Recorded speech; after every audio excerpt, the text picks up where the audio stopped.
शाहजहां की सौतेली मां नूरजहां बिल्कुल नहीं चाहती थी कि शाहजहां मुगल सिंहासन पर विराजित हो। वहीं शाहजहां ने भी नूरजहां की साजिश को समझते हुए 1622 ईस्वी में आक्रमण कर दिया। हालांकि इसमें वे कामयाब नहीं हो सका। 1627 ईस्वी में मुगल सम्राट जहांगीर की मौत के बाद शाहजहां ने अपनी चतुर विद्या का इस्तेमाल करते हुए अपने ससुर आसफ खां को निर्देश दिया कि मुगल सिंहासन के उत्तराधिकारी बनने के सभी प्रबल दावेदारों को खत्म कर दे।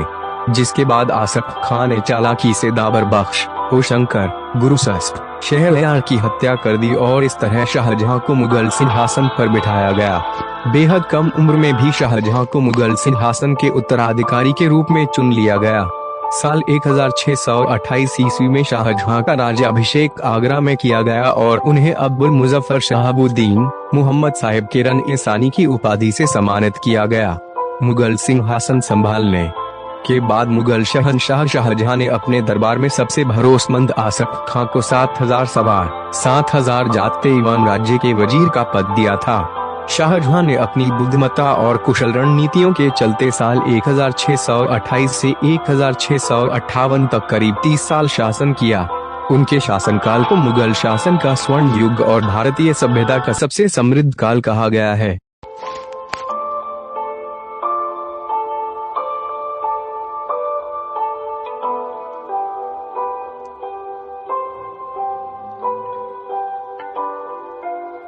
इतिहासकारों के मुताबिक शाहजहां और मुमताज महल की 14 संतानों में से सिर्फ 7 संतानें ही जीवित बची थी, जिनमें से 4 पुत्र और 3 पुत्रियां थी।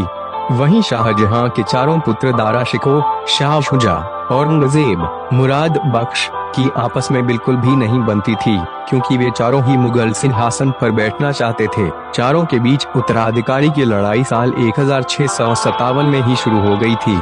हालांकि शाहजहां चाहते थे कि उनके बाद उनका पुत्र दारा शिकोह मुगल सिंहासन पर बैठे, क्योंकि वो चारों पुत्रों में सबसे ज्यादा बुद्धिमान, शिक्षित, सभ्य, समझदार और दयालु स्वभाव का था। लेकिन औरंगजेब अपने पिता की सत्ता पाने की चाहत में इस हद तक गिर गया कि उसने अपने पिता शाहजहां को ही बंधक बना लिया।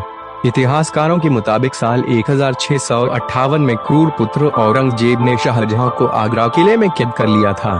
करीब 8 साल तक शाहजहां ने इस किले के शाहबुर्ज में एक बंदी की तरह गुजारे।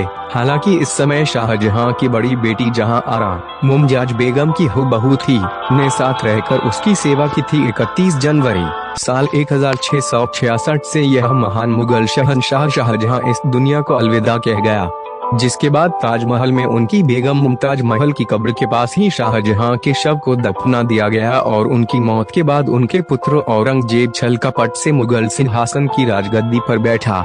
इस तरह मुगल साम्राज्य के महान शासक शाहजहां का अंत हो गया। लेकिन आज भी शाहजहां को दुनिया के 7 आश्चर्यों में से एक ताजमहल बनवाने के लिए याद किया जाता है और उनकी और मुमताज की मोहब्बत की मिसाल दी जाती है।